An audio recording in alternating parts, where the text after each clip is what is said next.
everyone, guess who's back? It's Kamish back here with another draft preview, and I just want to say welcome back to Ian. And this time around, wicked dumpster fire, not just dumpster fire, but wicked dumpster fire, and back where you belong in tier two. In fact, you did qualify for tier one when you did retire, so everybody does need to realize that about Ian. I'm hoping that you can find a way to qualify and get what you deserve, like you did it. I don't know how long it's been, maybe 2 years ago. I can't even remember, or has it only been a year? I don't know. Time flies, as you are probably very much aware of. I'm just going to share my screen here and we're just going to get right into it, Ian. One moment. We get rid of that.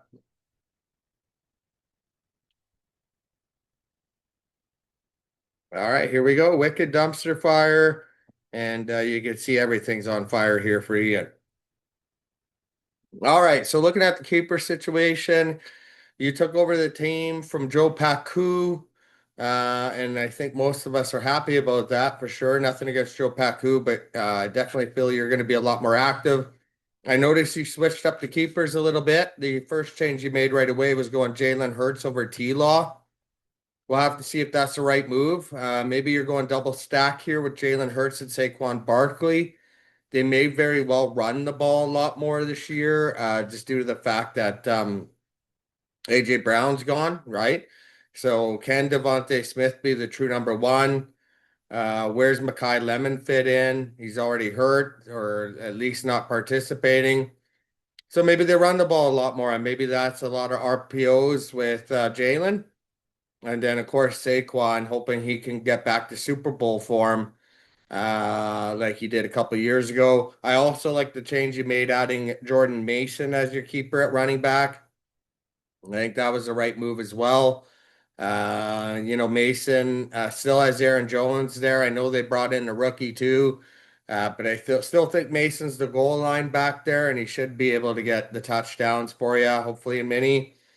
Next keeper, you have Romeo and Dunze. We'll have to see if that's going to be a mistake. Obviously, the offseason reports are saying the foot injury, right? So we'll have to see if that's going to plague him. Apparently, Luther Burden has looked lights out, though, in his absence in the offseason program. So we'll have to see if that has an impact.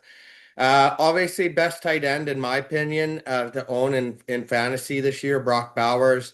As long as he can stay healthy, he was the best prospect a couple of years ago.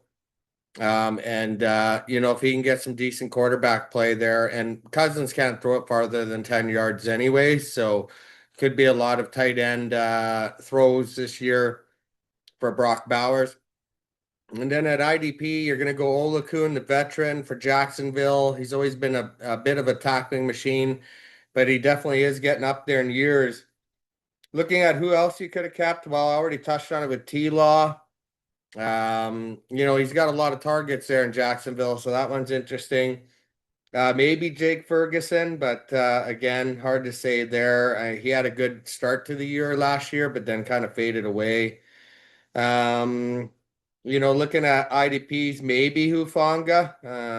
But again, there's not a lot of keeper quality here, and I think you're probably keeping the right people for sure. I think the only debate is Hurts versus T-Law.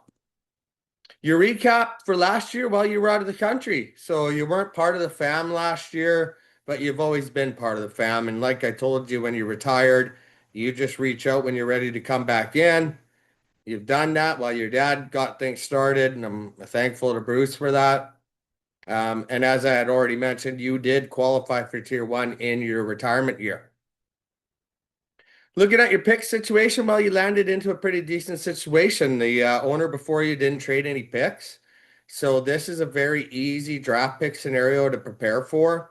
You can see you're picking ninth. So, what this essentially means is this team finished eighth. So obviously one and done, and then lost every single, I guess you could say, consolation game in the playoffs. So we'll have to see if that makes a difference. Picking ninth, I think, is okay, but I've always disliked picking right in the middle, and you're pretty much smack dab in the middle there. And then you can see obviously your next pick would be 24th, 41, and so on. Your likely first pick, well, again, you only have Ndunze as the keeper at wide receiver, so I do feel that likely you're probably going to go wide receiver at 9, unless there's a running back there that you just can't let go. And, very well could be, but there's no great rookie running backs other than Jeremiah Love. And I don't see Love lasting to pick 9, that's for sure. According to the average draft position from Sleeper, your projected pick would be either DK Metcalf or Makai Lemon. Maybe you go triple stack, right? Lemon, Saquon, Jalen Hurts. You could even add Jihad Campbell as an IDP keeper, and you might as well just keep the entire Eagles roster. You probably don't want to do that. I've done that in fantasy before where I loaded up on Browns. I know it is the Browns, but it always backfired on me. So I'm sure likely you'd go Metcalf in that scenario. Looking at your outlook for the year, potential storylines, well, already touched on it, right? The draft picks are all original, so it is an easy draft to prepare for. Very light on wide receiver. That's why I had that projected first pick being wide receiver for you. The North American division has 3 teams with basically their original picks. So that's going to make things, I don't know about harder for you. I think it puts you on a level playing field, right?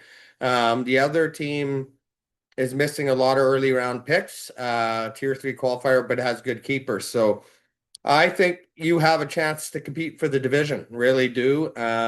It's really just you hitting on the draft picks. The difference for success for you, well, I got it here. Philly's success could mean your success. So if Philly does well, Hurts does well, Saquon does well, they get a lot of touchdowns. Obviously, that'll probably translate to success for you since they are core players for you. The difference for failure could be something like Saquon goes down. We know he has an injury history, and I already touched on it in the offseason program. Apparently, that foot injury is lingering for Ndudze, and we'll have to see if that's going to end up being a problem as we progress through the offseason program. Anyways, Ian, I hope you're happy to be back. I'm pleased to see you in tier 2, and not only are you in tier 2, you're in Dynasty 2, taking over Joe Paku fully. Again, I wish Joe Paku the best of luck, but I am happy to see you in the fold and being active, and that's exactly what this format needs. Good luck this year.